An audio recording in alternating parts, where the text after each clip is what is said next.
Hello and welcome students. अब तक हमने बहुपद के बारे में पढ़ा है। आज हम नया टॉपिक लेंगे,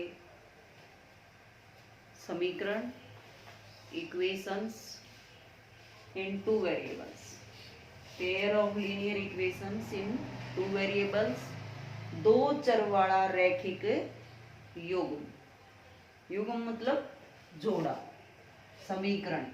सबसे पहले तो हमें यह बताना चाहिए कि समीकरण क्या होता है। हमने एक चर वाला बहुपद पढ़ा, जैसे x प्लस में 5, क्या है ये? एक चर वाला बहुपद। और x प्लस में y प्लस में 2, ये क्या हो गया? दो चर वाला बहुपद। x स्क्वायर प्लस में 2x प्लस में 3, ये कौन सा हो गया? ये भी पढ़ चुके हैं ना। ये कौन सा हो गया? द्विघात बहुपद। कौन सा बहुपद हो गया? द्विघात बहुपद। तो ये हमने पढ़े हैं बहुपद। बहुपद और समीकरण में यही डिफरेंस है थोड़ा बहुत। जैसे x प्लस में 5, अगर इसको हम इक्वेशन बनाने के लिए इज इक्वल टू का यूज कर लें, किसी के इक्वल बना, जैसे तराजू है, इधर 1 किलो का बाट हो गया और इधर 1 किलो मान ले शुगर है, 1 किलो का कोई भी सामान है, तो उसको इक्वल इक्वल दिखाएंगे तो वो क्या होगी? इक्वेशंस। इक्वल, किसी के इक्वल शो होना, तो उसको बोलेंगे हम इक्वेशंस, यानी कि समीकरण। ये हो गया एक चर वाला समीकरण। अब ये है कि इसके कितने हल हो सकते हैं। इसके कितने हल होंगे? एक चर वाला समीकरण के कितने हल होंगे? एक होगा। अब ये हो गया x प्लस में y प्लस में 5 इज इक्वल टू 0। ये क्या हो गया? कितने चर होंगे इसमें? एक x हो गया और एक y हो गया। क्या हो गया? दो चर वाला, लेकिन पावर कितनी है? एक। इसकी भी कितनी है? एक। तो क्या बोलेंगे इसको? दो चर वाला रैखिक समीकरण। अब इसमें रह गया युग्म वर्ड। युग्म मतलब जोड़ा। एक और इक्वेशन में डाल दूं, अब ये हो गया पेयर। दो चर वाले रैखिक समीकरण के क्या बन गए? ये पेयर। तो आज हम इसके बारे में पढ़ेंगे। सबसे पहले तो ये देखो बेटा कि x प्लस में 5 इज इक्वल टू 0, इसको सोल्व करने के लिए हमें किसी और की जरूरत पड़ी नहीं। x की वैल्यू निकाल दी हमने। कितना आ गया? -5। और इसका ग्राफ कैसे होगा? ये y एक्सिस है और ये x एक्सिस है। x इज इक्वल टू -5, ये पता है तुम्हें, ये इधर प्लस के होते हैं और इधर माइनस के होते हैं।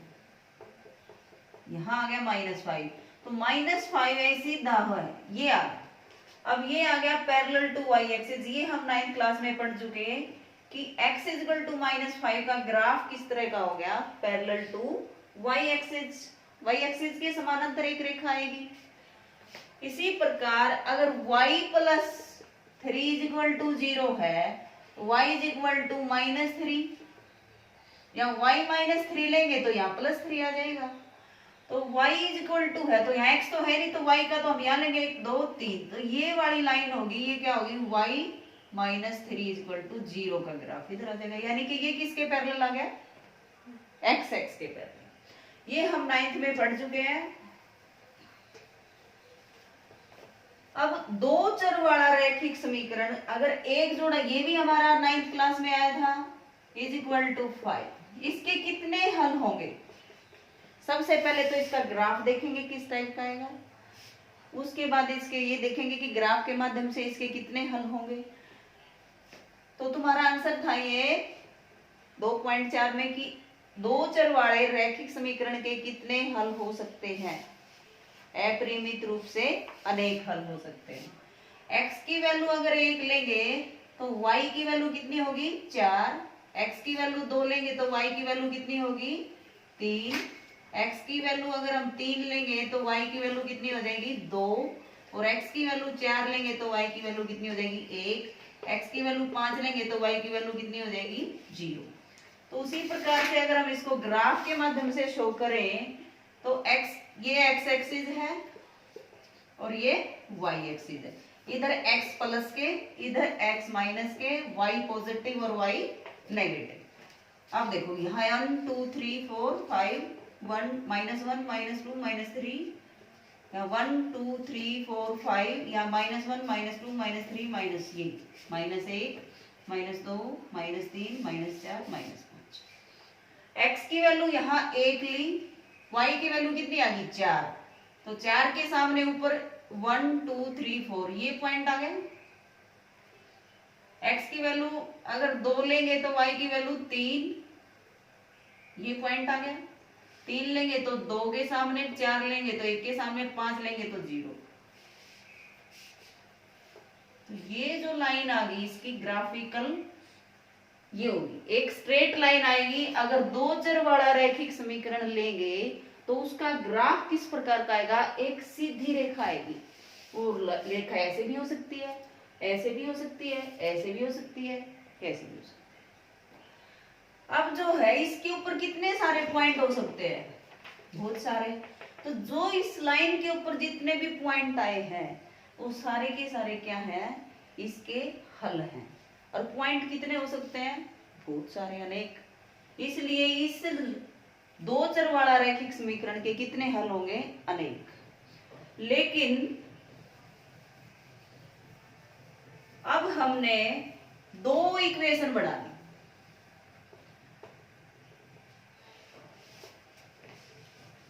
x यहाँ एक दूसरी ले ली, 2x प्लस में 3y इज इक्वल टू 6। उसी तरीके से ग्राफ देखेंगे,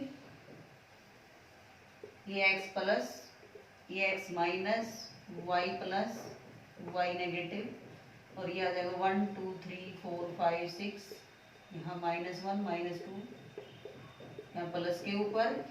ये बच्चे गलती कर देते हैं कई बार, नीचे प्लस के ले लेते हैं, ऊपर माइनस के, -4 -5 -6, यहाँ 1 2 3 4 5 और 6, यहाँ -1 -2 -3 -4, ऐसे 1 2 3 4 5।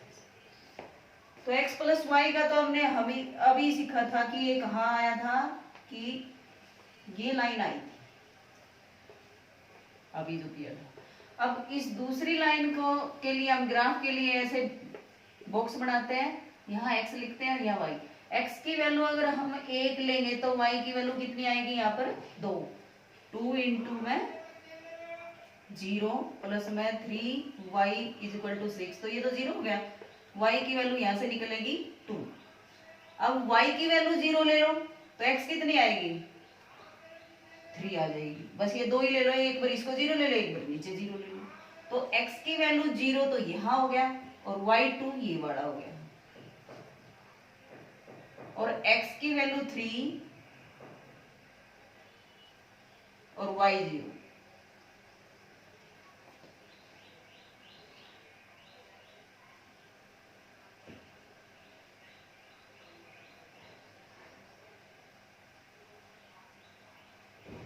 ये ऐसे जाएगा। तो ये कहीं ना कहीं यहाँ पर इंटरसेक्ट करेंगे एक पॉइंट पर। कहाँ इंटरसेक्ट करेंगे, एक पॉइंट पर। तो इसको कौन सी लाइंस बोलते हैं, इंटरसेक्टिंग लाइन। कौन सी लाइंस होगी, इंटरसेक्टिंग लाइन। अब हम कोई और दो लाइन लेंगे,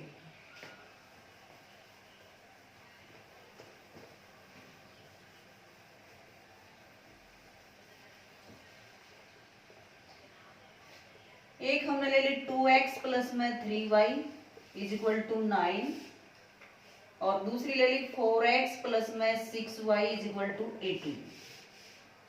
उसी तरीके से हमने इसका ग्राफ बनाने की कोशिश की, ये x plus, x minus, y plus और y माइनस। x की वैल्यू 0 लेंगे तो y3, 0 यहाँ है, y3 1 2 3 ये पॉइंट आएगा। y की वैल्यू इसी तरीके से ये बॉक्स बनाएंगे, x y, x की वैल्यू अगर 0 लेंगे तो y की वैल्यू कितनी आ जाएगी, 3। अब y को 0 कर दो, y नीचे है तो नीचे ही 0 करना पड़ेगा, तो x की वैल्यू कितनी आएगी, 9/2। 1 2 3 4, 9/2 यानी कि 4.5। तो यानी कि 4 और 5 के बीच में आएगा। तो ये लाइन ऐसे आ गई, एरो का साइन, क्योंकि ये चलती जाएगी इसलिए दोनों तरफ एरो का साइन लगाते हैं। अब जो है सेकंड वाली इक्वेशन जो है इसको भी ऐसे ही करेंगे। x की वैल्यू 0 ली तो y कितना आ गया, 3 आ गया, और y की वैल्यू 0 ली तो 18/4 वही 9/2 आ गया, यानी कि सेम आ गई लाइन। एक लाइन आई जो पहले, उसी के ऊपर दूसरी लाइन आ गई, तो ये लाइंस कैसी होंगी, इंटरसेक्टिंग तो है नहीं, इंटरसेक्टिंग होती है जो एक दूसरे को कहीं ना कहीं एक पॉइंट पर प्रतिच्छेद करें, प्रतिच्छेदित लाइन बोलते हैं या इंटरसेक्टिंग लाइन इंग्लिश में। अब जो लाइन के ऊपर दूसरी लाइन आ गई, सेम लाइन आ गई, उस लाइन को कौन सी लाइन बोलते हैं, संपाती। कौन सी लाइन बोलते हैं, संपाती कोइंसिडेंट लाइन। एक तीसरा एग्जांपल और लेके देखते हैं। भी दो चर वाला रैखिक युग्म के किस टाइप के समीकरण हो सकते हैं और उनके किस तरह के ग्राफ बन सकते हैं।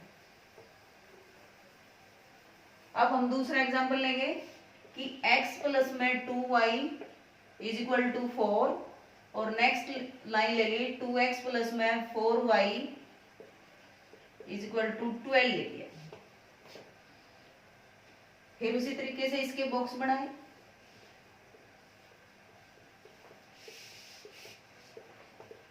x की वैल्यू 0 ली, y कितना आ गया 2, y की वैल्यू 0 ली, x कितना आ गया 4 इसके अंदर। अब इसका क्या बनेगा, दोनों के एक साथ ही बना लेते हैं, x और y। अब x की वैल्यू 0 ली, y कितना आ गया 3, और y की वैल्यू 0 ली, x कितना आ गया 6। अब उसी तरीके से ग्राफ बनाएंगे, x plus x minus y plus और y माइनस, 1 2 3 ऐसे ही, ये माइनस के, ये ऊपर प्लस के और नीचे माइनस के। अब x की वैल्यू 0 ली, 0 यहाँ है ओरिजिन, y की वैल्यू 2 तो ये पॉइंट यहाँ आएगा, x की वैल्यू 4 1 2 3 4 यहाँ आएगा, और y 0 तो यहाँ यही रहना है। तो ये लाइन ऐसे आ गई, और इस लाइन या किसकी लाइन आई है, x प्लस में 2y इज इक्वल टू 4 का ग्राफ है।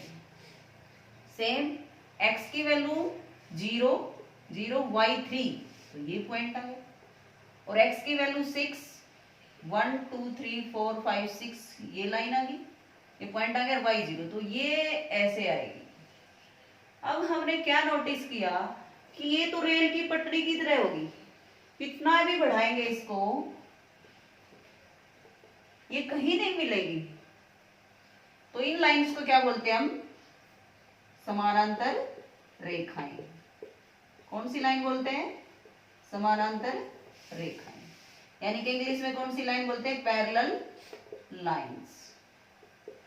अब पैरेलल लाइंस कौन सी होती हैं, जिनको बढ़ाने पर कहीं भी नहीं मिले उनको कौन सी लाइन बोलते हैं, पैरेलल लाइंस। अब हमने क्या नोटिस किया, ग्राफ के द्वारा हमारी 3 तरह की लाइन आई। पहली कौन सी आई, प्रतिच्छेदित लाइन, रेखाएं यानी कि इंटरसेक्टिंग लाइन,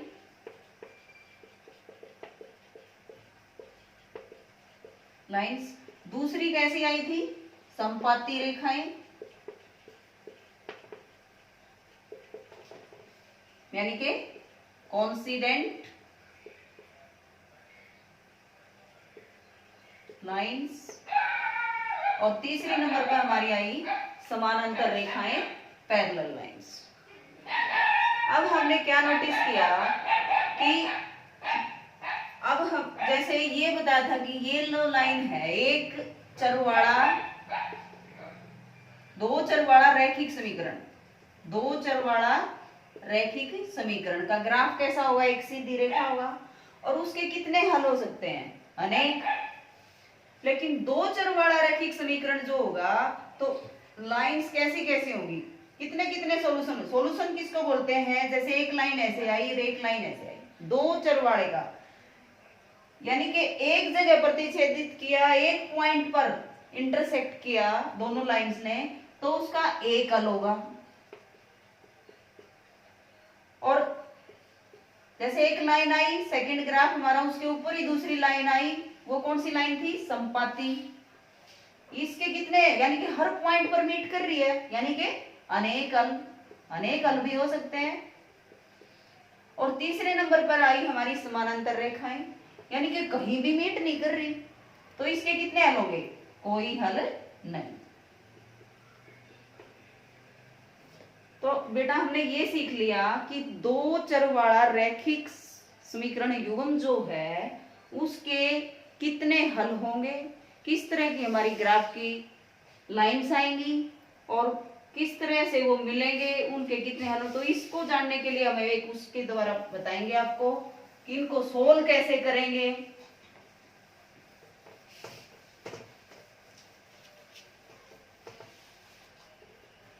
अब जैसे जनरल फॉर्मूला लिख दिया a1x प्लस में b1y प्लस में c1 is equal to 0।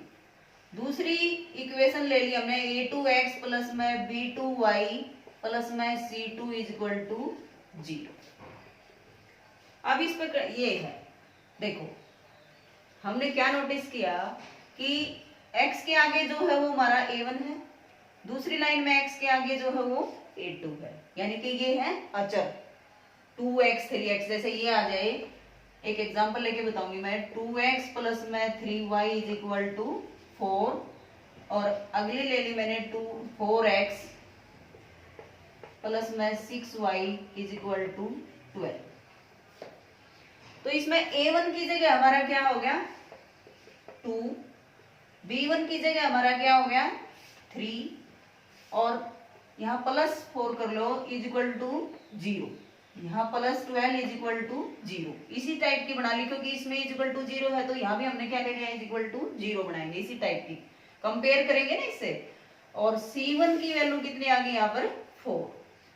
Second line में A2 की जगह क्या हो गया 4, और B2 की जगह क्या हो गया 6, और C2 की जगह क्या हो गया 12। अब इसमें रिलेशन देखेंगे, पहले ये फॉर्मूला फिक्स करेंगे हम। देखो लाइंस A1 मान ले ये दोनों लाइंस हैं, तो इनका ग्राफ सबसे पहले इनके ये बताएंगे कि रेशो अनुपात देखेंगे हम।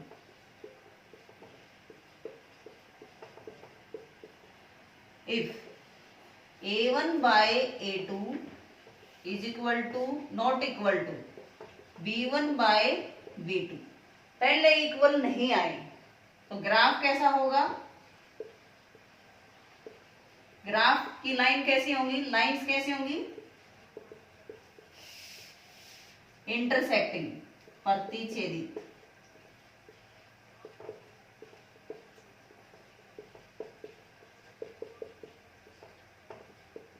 इंटरसेक्टिंग।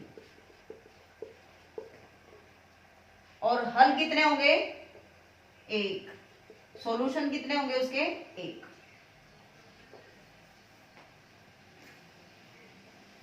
अब दूसरा ये हो सकता है कि A1 by A2 equal to B1 by B2 equal to C1 by C2। इसमें तो C1 बाय C2 देखने की जरूरत ही नहीं है, पहले ही दो अगर अनइक्वल आ जाए तो लाइंस कैसी होंगी, प्रतिच्छेदित लाइन होगी। ग्राफ किस टाइप का आएगा, लाइंस प्रतिच्छेदित। ऐसे देखो एक लाइन ऐसे आ गई एक, तो ये प्रतिच्छेदित लाइन है, और उनके सॉल्यूशन कितने होंगे अद्वितीय।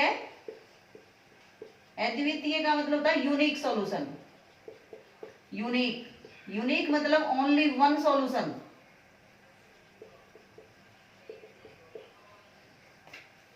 सेकंड जो है ये भी इस तरह की भी हो सकती है, क्योंकि हमने तीनों एग्जांपल लेके दिखाए थे। A1 by A2 equal to B1 by B2 equal to C1 by C2। तो लाइंस जो हमने ग्राफ खींचा था किस टाइप का आएगा, अगर ये इस प्रकार की रेशो है, इस प्रकार का अनुपात है, तो लाइंस कैसी आएंगी, संपाती आएंगी। एक लाइन आ गई उसके ऊपर ही दूसरी लाइन आएगी, उसको ऐसे शो करेंगे हम।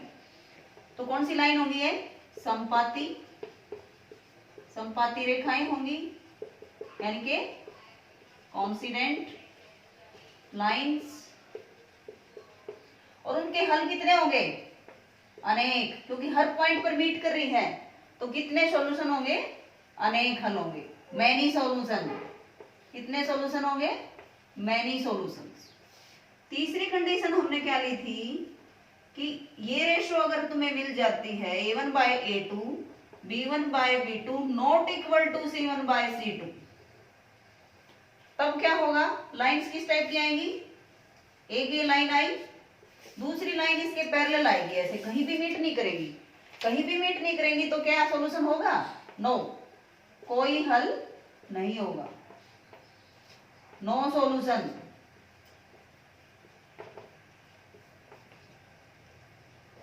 अब हम इस जैसे क्वेश्चन दे रखा है ये वाला, अब इसको कैसे करके दिखाएंगे? अब देखेंगे कि इस लाइंस का सबसे पहले तुमने ये बताना है कि सॉल्यूशन कितने हैं, लाइंस कैसी आएंगी, सॉल्यूशन है, लाइंस संगत है या असंगत। एक पॉइंट और रहता है, संगत और असंगत।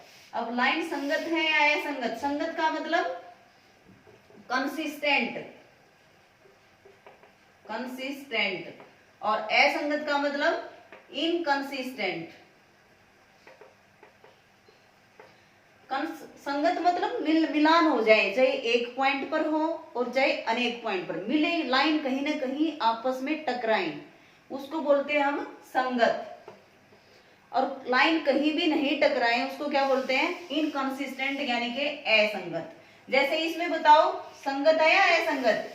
संगत, क्योंकि एक पॉइंट पर मीट कर रही है, तो ये लाइंस कैसी होंगी? कंसिस्टेंट। सेकंड लाइन में भी हर पॉइंट पर मीट कर रहे हैं पॉइंट, तो ये भी क्या होगा? संगत। अगर इस तरह की रेशो आ जाती है तो संगत और असंगत में से पूछे तो कैसा आएगा? ये संगत आ जाएगी लाइन। और ये थर्ड जो है, अगर इस प्रकार की रेशो आ जाती है तो ये क्या होगा? सॉल्यूशन कैसे होंगे? असंगत। लाइंस कैसी होंगी? असंगत, यानी कि इनकंसिस्टेंट, कहीं भी नहीं मिलती। तो हमने दो चर वाला रैखिक समीकरण का एक एग्जांपल लिया है, यहां बीच में से मैं इसको हटा देती हूँ। अब देखो, इसमें A1 की जगह कितना है? 2, और A2 की जगह कितना हो गया? 4, तो हम क्या लिखेंगे? 2/4। फिर B1 की जगह हो गया 3, और B2 की जगह हो गया 6, और C1 की जगह हो गया 4, और इसकी जगह हो गया C2 की जगह 12। अभी हमने इक्वल टू का साइन नहीं लगाया है, यहाँ 6 है भाई, 6। B2 की जगह कितना है? 6। अब हमने ये काट दिए, जैसे 2 1 जा 2 कटते हैं तो हम काट देते हैं, रेशो निकालनी है ना अनुपात में, तो हम काटते हैं। 3 1 जा 3, 3 2 जा 6, 4 1 जा, और तो हमने क्या देखा? पहले में भी क्या आ गया?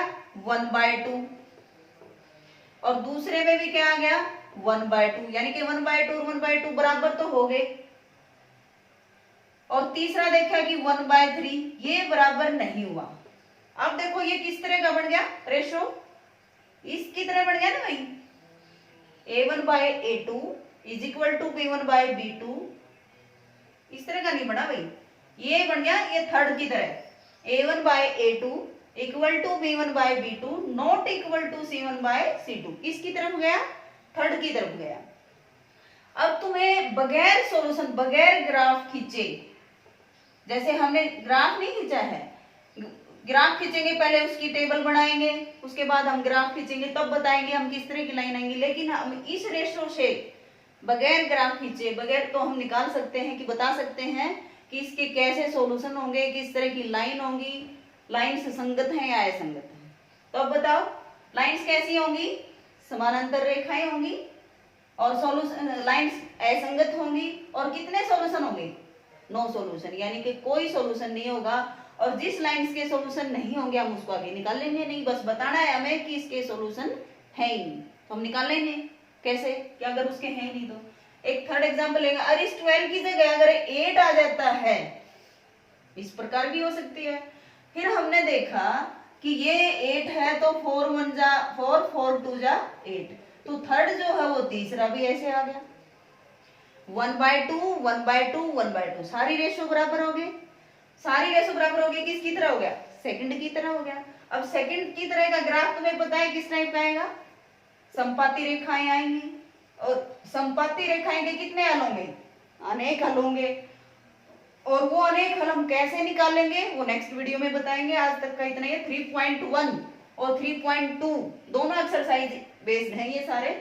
और अगर हम इस 6 की जगह अगर हम यहाँ 5 लिख दें, अब देखो तो ये अब पहला हमारा क्या 2/4 विद साइन लेना है। अगर हमने -5 लिख दिया यहाँ पर तो सेकंड लेंगे 3/-5। अब देखा कि ये तो काटने के बाद भी बराबर नहीं आए, तो ये किसकी तरफ गया, पहले की तरफ।